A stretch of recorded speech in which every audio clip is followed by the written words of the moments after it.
Shalom umat Tuhan, silakan duduk. Bersyukur untuk kebaikan Tuhan. Kita boleh menikmati setiap waktu dalam kehidupan orang bersama dengan Tuhan. Dan kita tahu waktu itu terus berjalan, ya, dan waktu itu tidak akan kembali lagi. Dan kita tahu kita ada di dalam waktu-waktu Tuhan hari-hari ini, ya. Jadi semua orang tidak tahu ada waktu di mana waktu yang hari Tuhan itu dikatakan di firman Tuhan, hari Tuhan itu akan datang. Tetapi orang yang hidup di dalam kairos Tuhan, ya, setiap hari orang ada di dalam perkenanan belas kasihan Tuhan. Orang-orang yang siap menghadapi apapun tantangan di setiap waktu.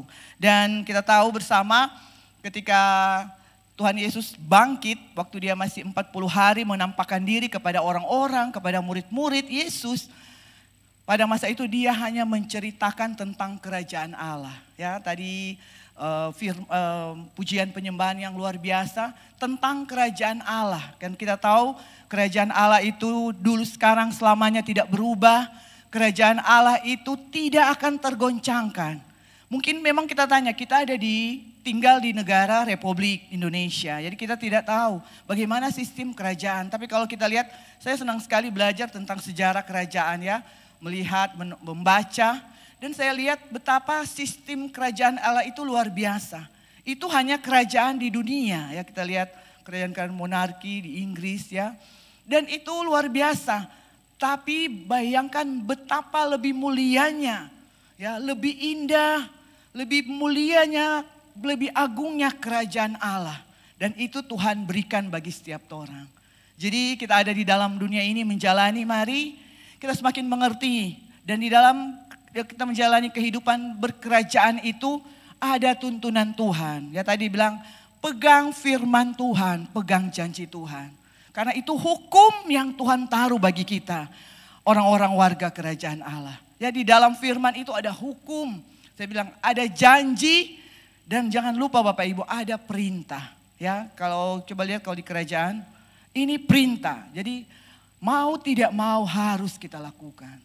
Tetapi bukan melakukan karena keadaan terpaksa, karena takut.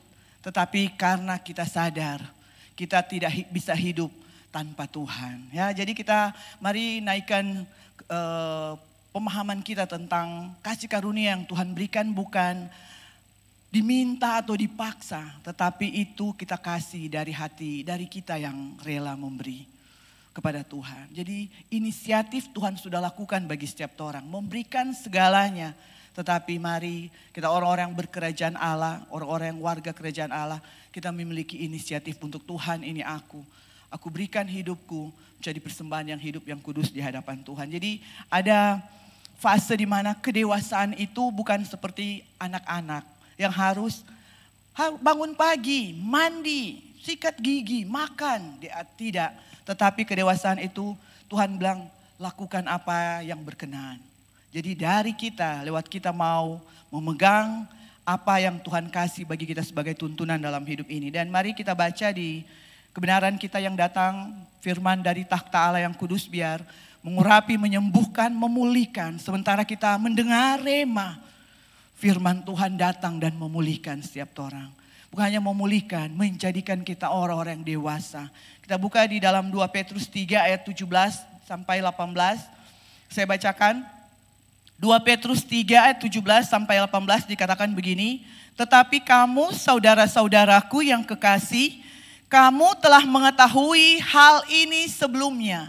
Hal ini kalau kita baca lebih lagi di atas itu tentang hari Tuhan. Ya, jadi tentang mengetahui hal ini sebelumnya, berarti kita sudah mulai dengar banyak. Tapi mari mulai hari ini kita menyimak. Karena segala sesuatu di dunia ini semuanya akan digenapi. Karena itu waspadalah. Ya, jadi karena orang so tahu, segala sesuatu kalau orang so tahu, orang akan berjaga-jaga.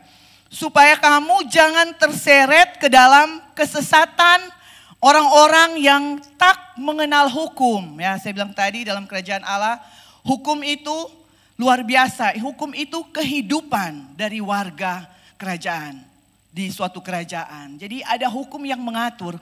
Kalau tidak ada hukum, liarlah semua rakyat. Kacaulah suatu pemerintahan. Ya, Jadi hukum dan jangan kehilangan peganganmu yang teguh. Ya, tadi dikatakan apa yang orang mau pegang? Pegang firman Tuhan yang adalah hukum-hukum Allah. Hukum dunia saja itu menyelamatkan suatu negara, suatu bangsa. Apalagi hukum Tuhan. Hukum kerajaan Allah yang tidak akan tergoncangkan. Ya, jadi ini yang harus kita pegang biar pemahaman ini yang menjadari kita supaya kita tahu saya anak kerajaan Allah. Dan jangan kehilangan peganganmu yang teguh. Ayat 18 dikatakan begini. Tetapi, ya ini dia, bertumbuhlah dalam kasih karunia dan dalam pengenalan akan Tuhan dan juru selamat kita Yesus Kristus. Baginya lah kemuliaan sekarang dan selama-lamanya. Jadi kerajaan Allah itu dari dulu, sekarang dan selama-lamanya. Itu tidak akan berubah, tidak akan tergoncang Bapak Ibu. Dan itu kekal selama-lamanya. Tidak kelihatan karena dikatakan kerajaan itu bukan soal tentang makanan dan minuman. Jadi berarti apa yang kita lihat dengan panca indera, yang kita rasakan dan kita nikmati. Kalau di dalam Tuhan itu hanya fasilitas yang Tuhan kasih untuk kita lebih semangat menggenapi rencana Tuhan. Jadi kalau kita diberkati Bapak Ibu sebagai pengusaha yang diberkati, mari pakailah itu Bapak Ibu pakai itu untuk jadi berkat bagi banyak orang. Karena dalam kita ada tugas kerajaan Allah. Biar kita pakai itu untuk kepentingan kerajaan Allah. Jadi kalau orang melakukan untuk kepentingan kerajaan Allah, paling Tuhan kung kita berkepentingan dan kecil itu di hadapan Tuhan. Tapi mari punya pemahaman mindset, saya ini anak kerajaan Allah. Saya begitu mulia, indah. Hukum-hukum Tuhan itu ada hidup di dalam saya. Dan itu yang menjadikan saya kuat, bijak, berhikmat, mulia, terhormat. Ya, dimanapun Tuhan tempatkan kita berada, bekerja, berkarya. Dan nama Tuhan dipermuliakan. Ya, dan kita lihat kalau kita belajar tentang firman Tuhan. Ya, kita belajar dalam firman Tuhan di 2 Petrus 3 ayat 18 ini. Maka kita akan lihat bahwa berarti kenapa kita harus waspada. Ya, karena kita tahu akan ada hari Tuhan dan kita harus waspada supaya tidak terseret. Berarti di situ ada penyesatan Bapak Ibu. Kita baca di Matius 18 ayat 17. Matius 18 ayat 17 firman Tuhan selalu meneguhkan. Jadi mari kalau orang tahu tong hidup dalam kerajaan dan bahwa hukum-hukum kerajaannya, hiduplah di dalam hukum-hukum Tuhan. Jangan melakukan hal yang tidak ada dalam Alkitab. Ya, dalam firman yang Tuhan kasih.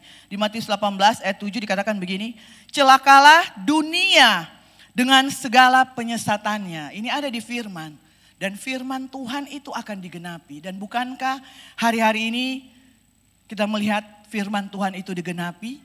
Hari-hari ini sudah mulai ada penyesatan Bapak Ibu ya. Ya, orang cenderung mengejar bukan kepada lagi kebenaran. Tapi hal-hal yang semu yang ada di dalam dunia ini. Dan dikatakan begini, memang penyesatan harus ada. Tetapi celakalah orang yang mengadakannya. Ya, jadi orang semua harus waspada. Bukan hanya orang mau bawa arus dalam penyesatan. Tetapi ternyata kita juga akan tinggal orang-orang yang mengadakan penyesatan itu. Karena apa Bapak Ibu? Karena otomatis orang semua ini manusia yang diciptakan, orang-orang yang manusia sosial, memiliki hubungan satu sama lain. Otomatis ketika orang disesatkan, orang juga akan menyesatkan banyak orang. Ya, tapi ketika orang diselamatkan, orang sudah tahu kita semua orang yang sudah mengalami keselamatan dari Tuhan. Tujuan Tuhan atas setiap orang akan memberikan juga keselamatan bagi banyak orang lewat kehidupan yang Tuhan anugerahkan bagi setiap orang. Ya, biar ini menjadi kesadaran sehingga dalam hidup ini orang sudah akan mementingkan hal-hal yang sepele. Jangan lagi suami, istri, keluarga, anak bakalai cuma gara-gara doi. Ya, itu hal-hal yang semu di dalam dunia ini. Tapi lihat ada nilai kerajaan Allah yang bernilai sangat tinggi, sangat mulia, sangat agung yang Tuhan taruh dalam setiap orang. Itu yang akan kita bawa sampai di kekalan, tidak akan mati selama-lamanya. Dan memang kita ada ujian, Ya, saya waktu tadi di kursi waktu menyembah, saya ingat begini, Tuhan, kalau saya jadi gembala hari ini, semua bukan karena kekuatan saya, bukan karena orang tua saya juga hamba Tuhan. Tetapi saya ingat mungkin ada janji orang tua saya yang saya tidak tahu, mungkin waktu saya belum lahir, yang orang tua sudah mulai bangun, ya, sehingga melahirkan keturunan yang melayani Tuhan. Ya, dan itu ada janji yang tidak akan putus, ya, turun temurun akan turun. Dan waktu saya merenungkan itu, saya bukan main kebesaran Tuhan. Kalau mau lihat betapa luasnya ciptaan Tuhan di dunia ini, di langit, ya, kita lihat di laut, di darat, hutan, gunung. Tuhan bayangkan memperhitungkan kita secara pribadi. Bahkan dia bilang dia sudah merancangkan kita sejak dari kandungan ibu. Betapa luar biasa karya Tuhan, anugerah Tuhan yang Tuhan anugerahkan bagi setiap orang. Dan kita tahu mungkin waktu sudah terjadi, ini saya berandai-andai ya tadi. Waktu Tuhan bilang, oh iya keturunanmu akan melayani Tuhan. Bukan berarti langsung jebret, langsung melayani Tuhan. Tapi ada ujian-ujian waktu. Ya, ada ujian kesetiaan, Bapak Ibu. Jadi bukankah ini yang kita alami hari-hari ini? Jadi mari sadari, orang ini ada di kerajaan Allah. Kalau masalah itu bukan berarti Tuhan tidak sayang. Itu ujian karena kita dilatih untuk jadi perwira-perwira kerajaan Allah. Orang-orang yang terhormat di kerajaannya. Orang-orang yang tangkas, tangguh, penuh hikmat, penuh kepekaan. Sehingga tahu musuh di belakang, walaupun kita menghadap kamu kata so tahu. Ya, walaupun ada tertutup tembok, saya sudah tahu apa yang akan terjadi di depan. Karena kecerdasan dan itu perlu belajar, ya. Itu perlu diajar. Dan Tuhan sudah bilang, semua itu ada dalam firman Tuhan. Jadi mari pegang janji Tuhan, pegang firman Tuhan. Jadi lagu tadi itu terkoneksi betul bahwa sungguh kalau Tuhan mau berfirman pada orang di bulan Mei, Tuhan akan menggenapi. Amin. Jadi orang semua tidak tahu, tapi orang memiliki satu sistem, satu roh yang ada di dalam kita, dan Roh Kudus itu tertib dan dia mengerjakan satu kali bagi semua orang. Tanpa orang tahu, orang ada dalam kendali dan kontrol Tuhan. Ya, luar biasa, sehingga kita tahu Tuhan betapa berharganya hidup saya. Apakah saya hanya menyia-nyiakan untuk hal-hal yang sepele, untuk hal-hal yang hanya saya akan pakai sebagai fasilitas di dalam dunia ini. Tapi biarlah untuk suatu nilai dalam kerajaan Allah, apapun harga yang harus orang bayar, saya akan bayar Tuhan. Jadi ini pemahaman tentang orang yang dewasa rohani. Ya, jangan seperti anak-anak, lapar, berteriak, haus, berteriak. Tetapi bukankah orang akan sementara mengalami ujian, pendewasaan untuk orang dipakai, diperlengkapi lebih lagi. Tugas, tanggung jawab, dan semua itu dibalik setiap ujian yang kita alami. Saya mau bilang ujian ya, proses, masalah. Bersabar Bapak Ibu, di balik semua itu ada kemuliaan yang besar. Yang akan Tuhan anugerahkan bagi tiap-tiap orang. Bagi setiap warga-warga kerajaan Allah. Amin. Bagi setiap perwira-perwira kerajaan Allah yang tangguh, yang lulus ujian. Jadi apa Bapak Ibu coba kelas balik. Ujian apa yang Tuhan lagi saya alami dengan masalah yang saya alami ini. Ujian apa yang saya hadapi. Mungkin kesabaran ya. Tuhan saya lagi diuji kesabaran. Makanya setiap hari saya bertemu dengan orang-orang yang menjengkelkan. Membuat saya terbakar. Ujian kesetiaan ya. Setia kepada pasangan, setia kepada pemimpin. Ada tawaran menggiurkan, pandangan mata yang mengenakan. Itu ujian-ujian yang akan kita alami. Ya, ujian apa lagi? Pemberian kita mungkin tidak cukup Tuhan. Padahal Tuhan bilang kalau engkau memberi, kamu sementara membuka perbendaharaan surga. Ya, jadi iman karena kita orang Kristen hidup di dalam iman kepada firman. Kepada hukum yang Tuhan kasih bagi setiap orang. Apalagi yang akan orang pegang di dunia ini.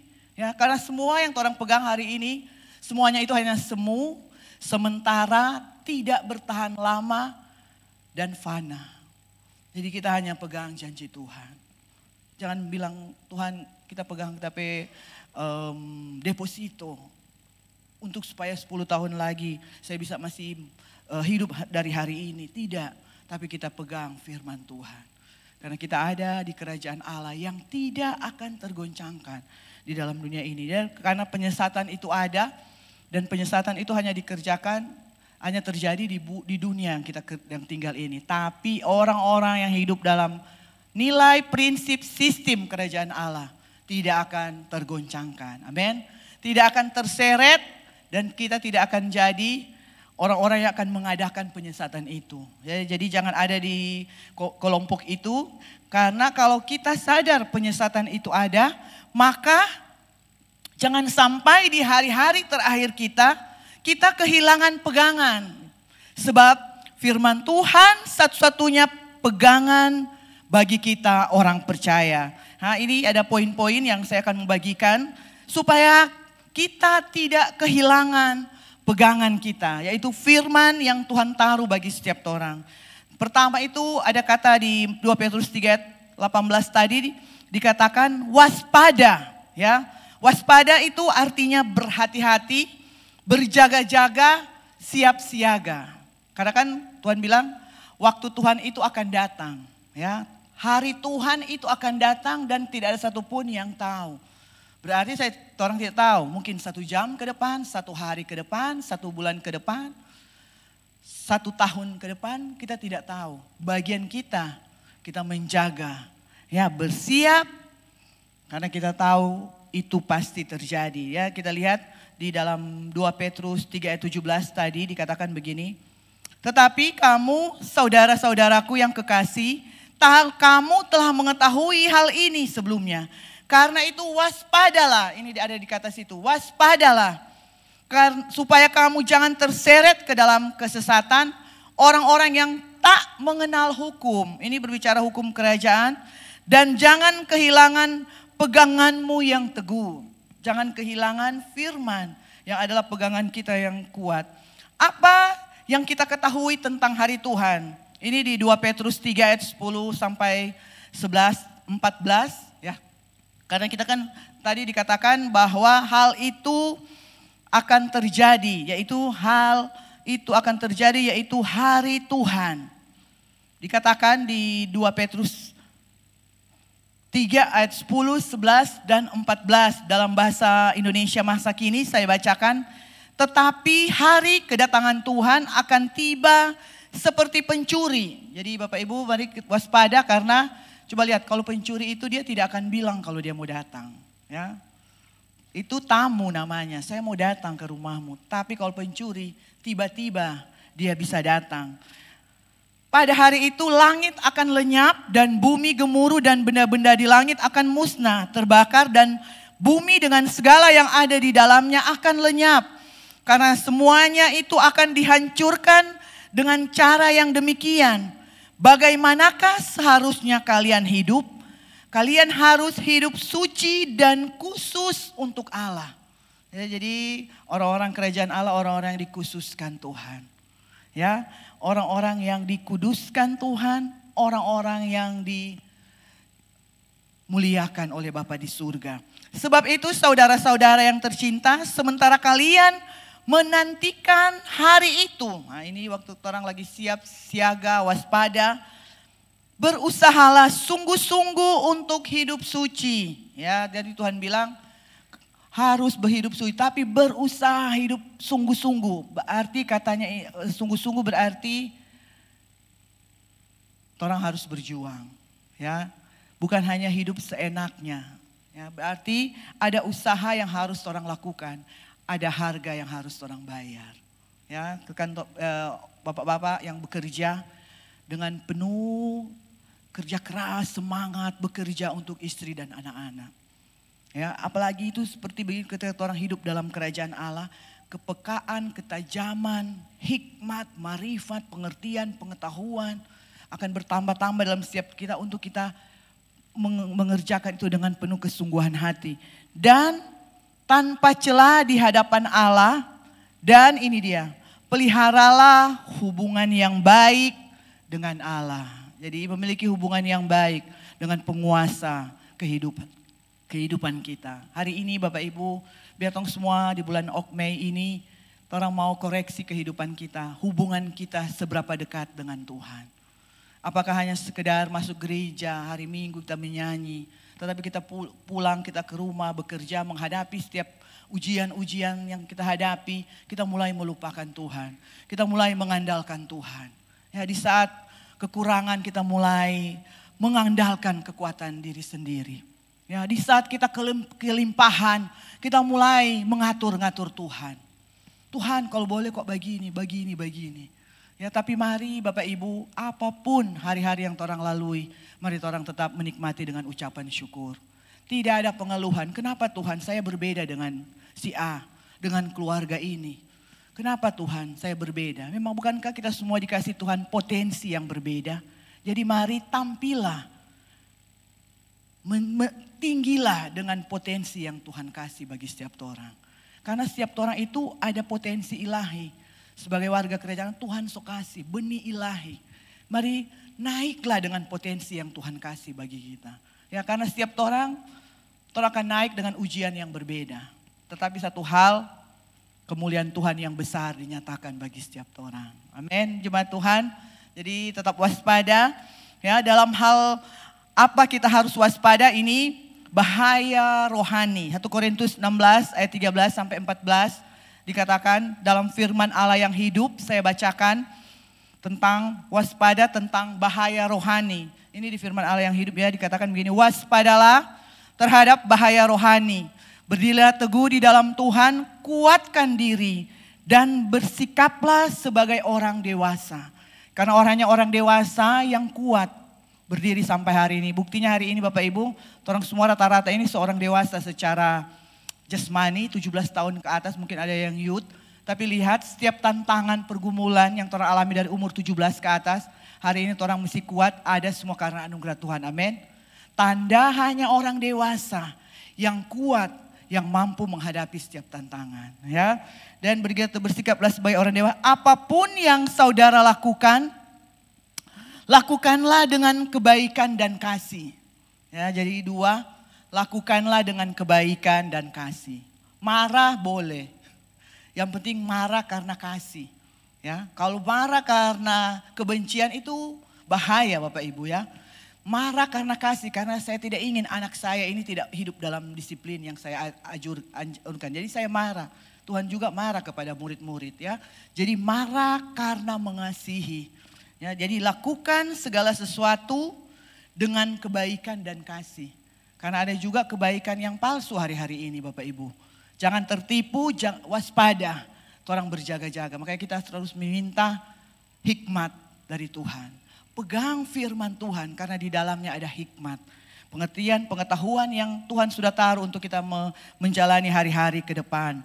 Dan sebab di sini dikatakan begini. Bahaya rohani ya. Dikatakan begini. Bahaya rohani itu artinya orang yang, ini dia firman tadi datang. Artinya orang yang merasa ada di gereja, melayani mungkin.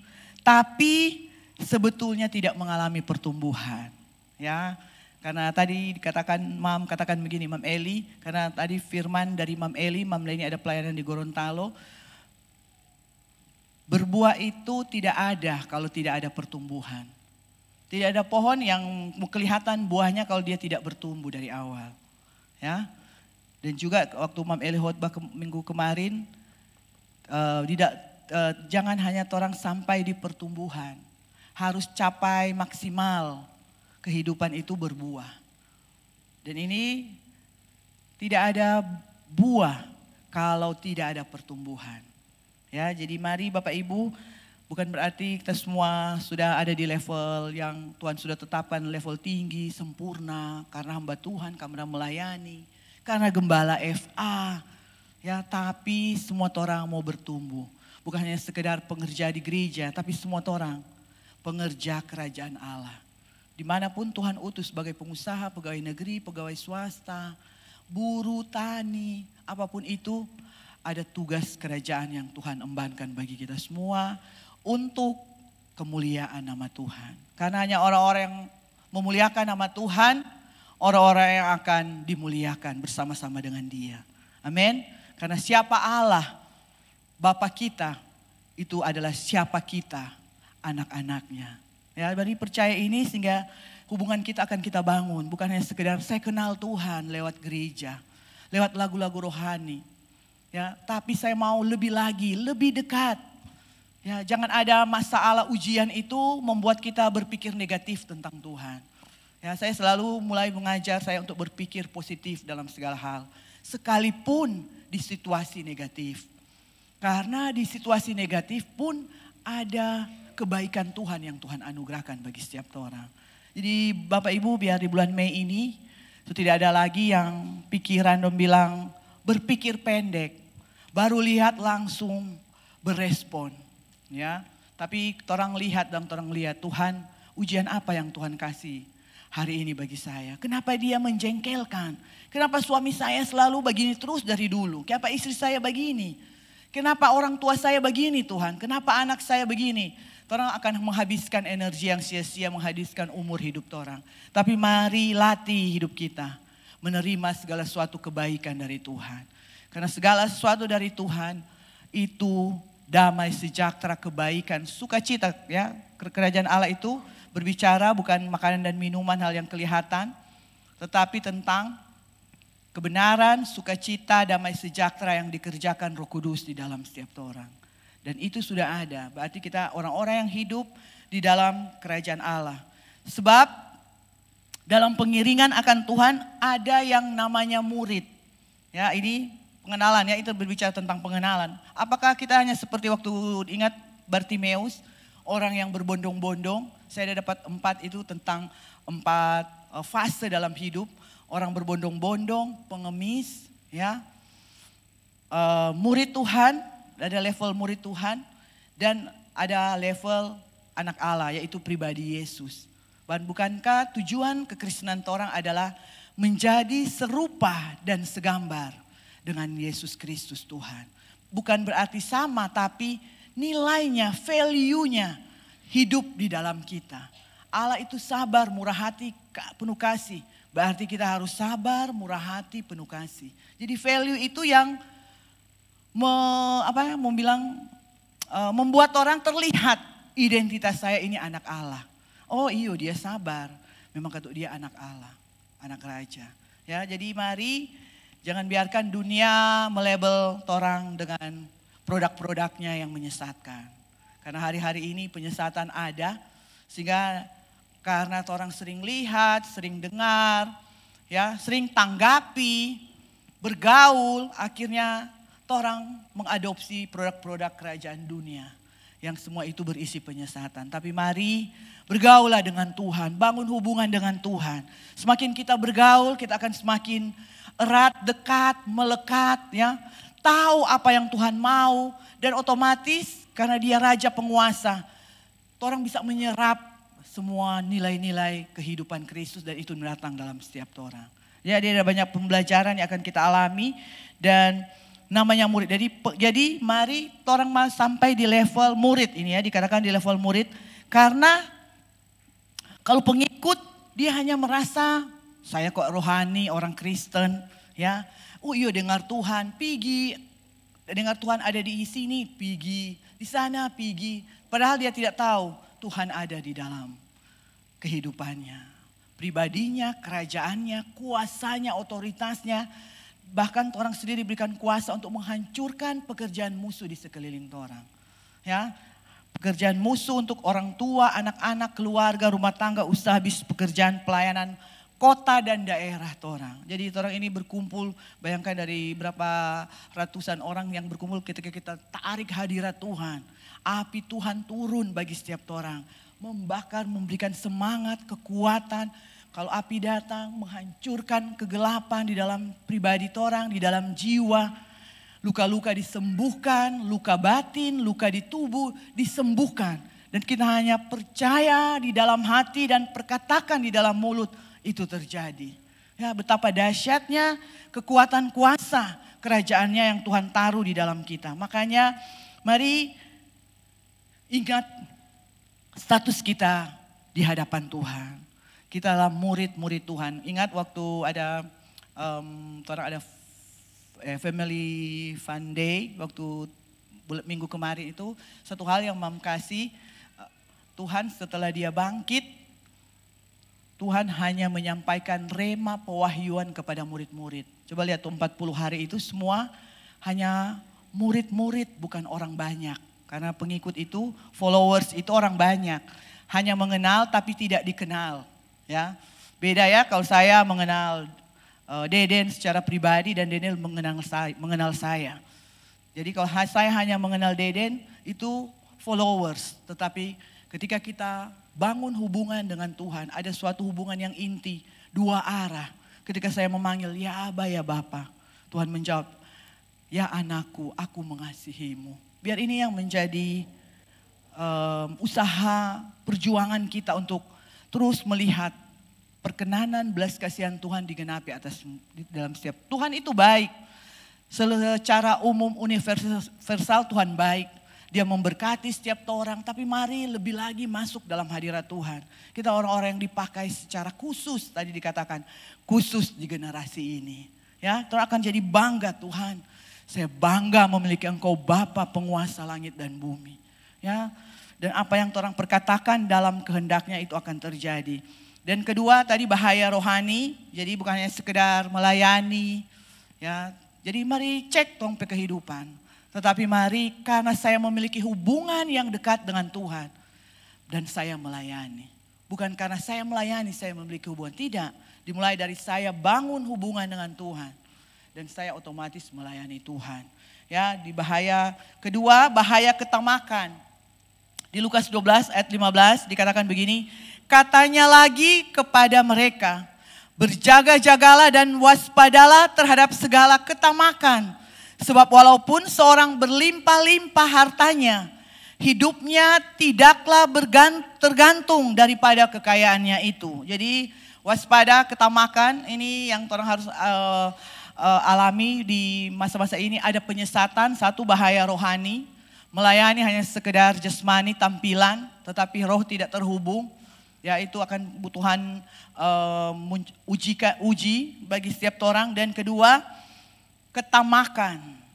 Ya, karena mengiring Tuhan otomatis diberkati. Amin. Ya, otomatis mengiring Tuhan, melayani Tuhan. Murid Tuhan itu otomatis diberkati. Tidak ada ikan, coba lihat 12 murid. Tidak ada ikan, Tuhan bilang, tebar jala ke kanan. Walaupun orang mahir, nelayan paling jago waktu itu. Dan itu musim, dia bilang musimnya ada ikan.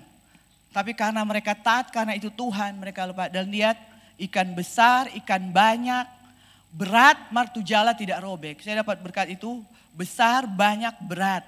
Tetapi tidak robek. Berarti berkat Tuhan yang sempurna kepada murid-murid Tuhan. Warga kerajaan Allah. Tapi penyesatannya itu begini. Ketika kita sudah memiliki segalanya, kita melupakan Dia sang pemberi berkat itu. Kita langsung, karena itu ujian ya, saya pernah ada di masa itu. Semakin saya dapat uang banyak, saya semakin kerja keras. Tidur kurang 3 jam, 2 jam. Karena banyak sekali order. Ya, saya lihat itu. Tapi ternyata Tuhan bilang, memang ada diberkati, tapi nggak ada mengejar kepentingan pribadi. Ya, saya ada pernah di masa itu, ujian itu. Sehingga saya mulai sadar, Tuhan, semua fasilitas yang Tuhan kasih itu tidak ada gunanya di hadapan saya. Kalau saya tidak mengasihi Tuhan. Kalau saya justru binasa. Ya, kita lihat itu ada di Lukas 12 ayat 16 dikatakan begini. Lalu Yesus menceritakan perumpamaan ini adalah seorang kaya, ia mempunyai tanah yang memberi banyak hasil. Orang kaya itu mulai berpikir dalam hatinya, sudah tidak ada tempat lagi untuk menyimpan hasil tanahku. Apa akalku sekarang? Kemudian ia berpikir lagi dan berkata kepada dirinya sendiri. Nah, aku ada akal. Gudang-gudangku akan kusuruh rombak lalu kubangun yang lebih besar. Disitulah akan kusimpan semua gandumku serta barang-barangku yang lain. Kemudian akan kukatakan kepada diriku sendiri. Ya, ini orang-orang yang mencintai diri sendiri. Ketamakan, maunya diri sendiri, egois. Engkau beruntung, bayangkan. Segala yang baik sudah kau miliki dan tidak akan habis selama bertahun-tahun. Istirahatlah sekarang, makan dan minumlah dan nikmatilah hidupmu. Dia tidak tahu semua itu hanya Tuhan. Anugerah yang Tuhan kasih untuk Tuhan pakai dia menggenapi tujuan Tuhan, kepentingan kerajaan Allah. Firman lanjut, tetapi Allah berkata kepadanya, hai bodoh, malam ini juga engkau akan mati. Lalu siapakah yang akan mendapat seluruh kekayaan yang sudah kau kumpulkan untuk dirimu sendiri? Demikianlah jadinya dengan setiap orang yang berusaha menjadi kaya untuk dirinya sendiri, tetapi tidak berusaha menjadi kaya di mata Allah. Ya, jadi Tuhan tidak melihat harta kekayaanmu, deposito, mobil, rumahmu, bisnismu. Itu semua Tuhan beri dengan cuma-cuma kepada orang yang setia. Ya, tapi Tuhan mau dengan semua kekayaan, fasilitas yang Tuhan kasih secara kasat mata itu, Tuhan mau juga kita lebih kaya di dalam Tuhan. Ya, kaya di mata Allah, orang-orang yang penuh dengan kebaikan tadi, penuh dengan kasih. Ya, melakukan segala sesuatu di dalam nilai kerajaan Allah. Jujur, akhirnya kita didapati, DP ujian, kelimpahan, dia tetap rendah hati. Sekalipun dia kaya sekali, dia tetap rendah hati. Dia tetap memberi. Dia tetap jadi berkat, semakin jadi berkat. Semakin kaya dia semakin jadi berkat. Dulu cuma jadi berkat di GPI. Sekarang sudah jadi berkat di Mapanget. Tahun depan sudah jadi berkat atas kota Manado. Ya, itu ada peningkatan pertumbuhan. Kan Tuhan bilang pertumbuhan. Kalau mau capai buah harus bertumbuh dulu. Baru mulai naik lagi jadi berkat Sulawesi Utara. Naik lagi jadi berkat seluruh bangsa Indonesia. Sulawesi, bangsa Indonesia dan seluruh dunia. Bangsa-bangsa dan seluruh dunia. Bukankah itu yang Tuhan kasih bagi setiap orang di firman? Kita adalah terang dunia. Kita adalah garam dunia. Jadi Bapak Ibu, mari waktu umur hidup kita terbatas, tapi kesempatan yang Tuhan kasih, kualitas, talenta, kemampuan, kekuatan, apa semua Tuhan so kasih. Sumber daya itu ada dalam setiap orang. Sumber daya kerajaan Allah Tuhan sudah kasih. Mari terima dan mulai bangun mulai hari ini. Di dalam Tuhan, karena orang hidup dalam kairos Tuhan, tidak ada waktu yang terlalu lama untuk ditunggu. Ya, karena waktu Tuhan itu pasti tiba-tiba dalam sekejap waktu itu akan datang bagi setiap orang. Orang akan melihat, wow Tuhan, kemuliaan Tuhan yang tiada taranya dinyatakan atas setiap orang. Dan yang kedua di poin tadi kan, di poin bukan yang di poin pertama, apa yang telah supaya kita tidak kehilangan pegangan. Jadi tadi supaya kita tidak kehilangan pegangan, waspada. Ada bahaya rohani, bahaya ketamakan. Dan yang poin kedua ini, kita banyak mendengarkan kebenaran firman. Karena luar biasa firman pewahyuan yang datang bagi setiap orang di bulan Mei. Kedua, berjalan dengan Tuhan. Ya, berjalan dengan Tuhan. Ini dicontohkan Nabi Musa di Keluaran 33 ayat 13 sampai 15 dikatakan begini. Apabila benar demikian, pimpinlah hamba sepanjang jalan yang kau ingin hamba jalani. Supaya hamba dapat mengerti dan berjalan di hadapanmu dengan berkenan kepadamu. Karena ingatlah bahwa bangsa ini umatmu.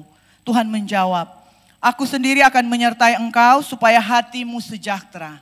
Jadi ini ketika orang hidup dalam hukum kerajaan Allah, kehidupan orang dipimpin oleh Tuhan. Ya, bukan lagi dipimpin oleh kehendak kita, karena tadi Imam katakan begini. Kadang orang bilang begini, Tuhan saya mau berjalan di jalanku, dan memaksa Tuhan untuk ada di jalan itu. Padahal Tuhan tidak suruh untuk jalan di situ. Jadi umat Tuhan ketaatan penuh, melupakan kunci untuk orang melihat berkat terobosan yang besar, kerajaannya yang tidak tergoncangkan digenapi bagi setiap orang. Lalu Musa berkata, apabila engkau tidak menyertai kami, ini tahun penyertaan, kami tidak akan bergerak selangkah pun dari tempat ini. Tempat ini yaitu di mana Bapak Ibu? Waktu Musa ini di padang gurun. Bayangkan Musa tidak mau berjalan sekalipun dia dalam keadaan kering, gersang, menderita lapar, haus. Tapi dia bilang, Tuhan kalau Tuhan tidak tuntun, satu langkah pun saya tidak akan melangkah. Jadi bayangkan Tuhan lebih rindukan dia ada di masa sulit bersama dengan Tuhan daripada dia ada di masa kelimpahan tidak ada Tuhan. Jadi Bapak Ibu, hari ini kehadiran Tuhan itu nyata, amin. Bangun hubungan pribadi kita dengan Tuhan. Jadi jangan bilang Tuhan cepat ambil juga tapi penderitaan. Karena selesai masalah satu, A muncul B. Selesai B muncul C. Jadi biarlah kita mengalami menjalani sampai kita dapat benar ada rema Tuhan. Tuhan terima kasih karena dia membuli saya. Saya semakin sabar. Saya semakin mengampuni.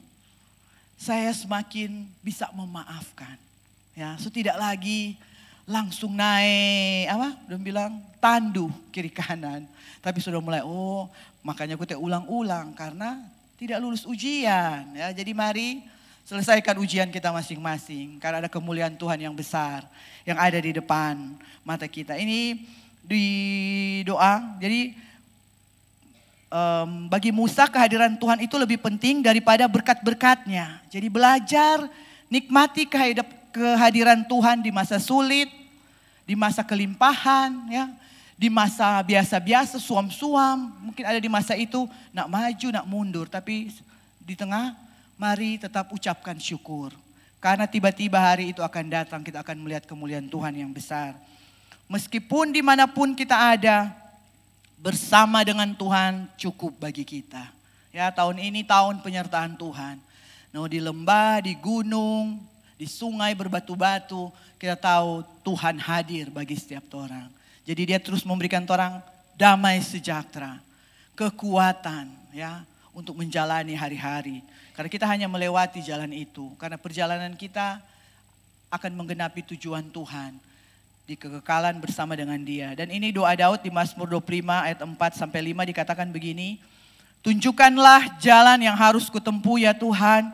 Tunjukkanlah jalan benar yang harus kuikuti. Jadi bukan kita yang memimpin, Tuhan yang memimpin. Tuhan yang menunjukkan, bukan kita yang atur. Tuhan, saya suka di jalan ini. Saya tidak mau ini Tuhan, banyak sekali duri. Bukankah di balik duri ada kemuliaan yang lebih besar? Bimbinglah dan ajarilah aku karena Engkau Allah yang memberi aku keselamatan. Tidak ada harapan padaku selain dalam Engkau. Ya, jadi selain di dalam Tuhan tidak ada pengharapan. Pengharapan dalam dunia ini semuanya mengecewakan. Tapi di dalam Tuhan tidak pernah mengecewakan. Hari ini biar Tuhan melembutkan hati kita. Mari berdamai, lakukan kebaikan dari hal-hal kecil sederhana yang kita bangun hari-hari ini. Hubungan kita dengan Tuhan itu terlihat dari hubungan kita dengan sesama. Ya, kebanyakan orang itu saling menyakiti itu orang-orang yang terdekat. Karena tidak mungkin orang jauh. Jadi mari orang terdekat orang baku evaluasi. Kalau dia masih benci, saya tidak mau ikut seperti dia membenci. Ya, karena itu berarti orang mengadopsi produk-produk kerajaan dunia. Penyesatan dalam setiap orang. Kejahatan bukan kebaikan. Ya. Ya, bagi kita penghakiman bukan kasih. Jadi orang semua sama di mata Tuhan. Orang-orang yang terus berjuang jadilah number one di dalam hidup yang Tuhan percayakan. Orang semua orang nomor satu di hadapan Tuhan. Orang-orang yang dikhususkan. Karena dengan Tuhan, karena tadi jalan yang Tuhan tunjuk bukan berarti enak. Jalan tol, tetapi jalan Tuhan itu bukan mulus, nyaman-nyaman ya. Tapi jalan Tuhan itu kadang melewati, saya bilang tadi, lembah, gunung, kerikil. Kita lihat di jalan Tuhan bagi Daud itu melewati lembah kekelaman. Jalan Tuhan bagi Sadrak, Mesak dan Abednego mereka mengalami dapur api. Jalan Tuhan bagi Daniel itu gua singa. Jadi Bapak Ibu, hari ini apa yang torang selewati? Torang selewati gua singa, ada Bapak Ibu, berarti itu jalan Tuhan. Tadi Mam Eli katakan justru kalau dia di zaman nyaman dipertanyakan. Dia ini anak Tuhan atau bukan? Ya, jadi tidak selamanya jalan Tuhan itu nyaman. Tapi jalan Tuhan, lihat Yusuf, jalan Tuhan bagi Yusuf itu di penjara. Sebelum Tuhan angkat dia jadi Perdana Menteri di Mesir. Dan di 1 Petrus 1 ayat 7 dikatakan begini, mengalami kesulitan perlu untuk menguji kemurnian. Ya, penjara itu kesulitan, singa itu kesulitan. Tapi di 1 Petrus 1 ayat 7 dari firman Allah yang hidup dikatakan begini, mengalami kesulitan perlu untuk menguji kemurnian. Itu saya bilang tadi, ujian kemurnian imanmu. Imanmu jauh lebih berharga daripada emas. Jadi siapa yang mau kumpul emas di dunia, ada emas yang lebih mulia ada di dalam setiap orang. Berharga daripada emas. Emas dapat rusak walaupun sudah dimurnikan dalam api. Kemurnian imanmu akan membawa pujian, kemuliaan, dan hormat bagimu. Sebab engkau anak raja, ya. Saya mau tambahkan, karena engkau anak raja, engkau berhak menerima kemuliaan, pujian, dan hormat.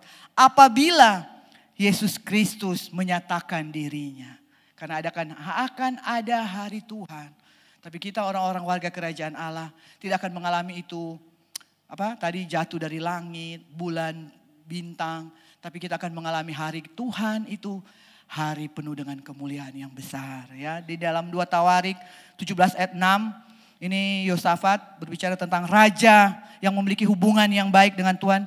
Dikatakan begini, dengan tabah hati ia hidup menurut jalan yang ditunjukkan Tuhan. Harus tabah Bapak Ibu, jangan karena kekurangan sunat sabar di masa tekanan berat mulai mengambil jalan-jalan yang salah. Padahal tuntunan Tuhan itu jelas di depan mata bagi setiap orang. Karena kita di backup dari kerajaannya. Makanya bangun hubungan pribadi dengan Tuhan. Dan yang poin terakhir, dipandang Tuhan. Di Mazmur 16 ayat 8 dikatakan begini. Aku senantiasa memandang kepada Tuhan. Karena ia berdiri di sebelah kananku, aku tidak akan goyah. Pegang janji Tuhan, fokus pandangan kita kepada Tuhan. Ya, orang yang berjalan fokus kepada satu pandangan, dia tidak akan melihat ke kiri, ke kanan, apalagi ke belakang. Ya, lihat kebaikan Tuhan di masa lalu, renungkan kebaikan Tuhan. Jangan lihat kesalahan kita, penyesalan kita akan masa lalu. Kenapa saya tidak pilih jalan ini waktu umur 25 Tuhan? Tidak, karena semua Tuhan sudah atur. Hidup kita ada dalam kendali Tuhan. Tidak ada yang perlu disesali di masa lalu. Itu pembelajaran yang berharga. Itu ujian yang membuat kita ada sampai hari ini.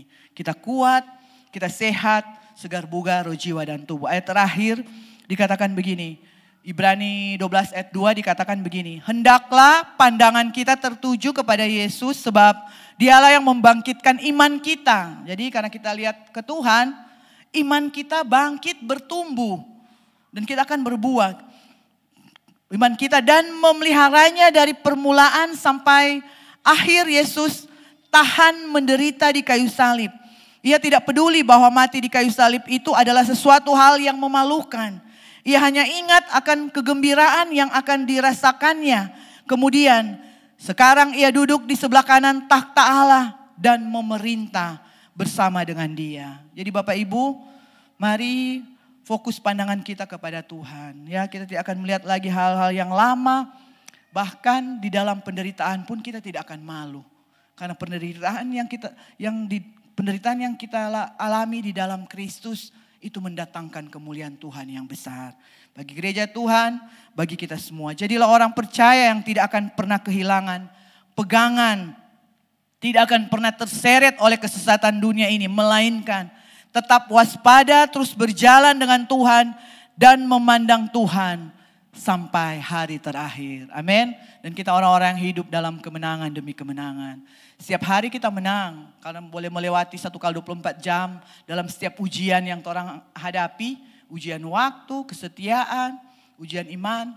Orang hari ini ada semua karena anugerah Tuhan. Ya, Tuhan Yesus memberkati kita semua Bapak Ibu.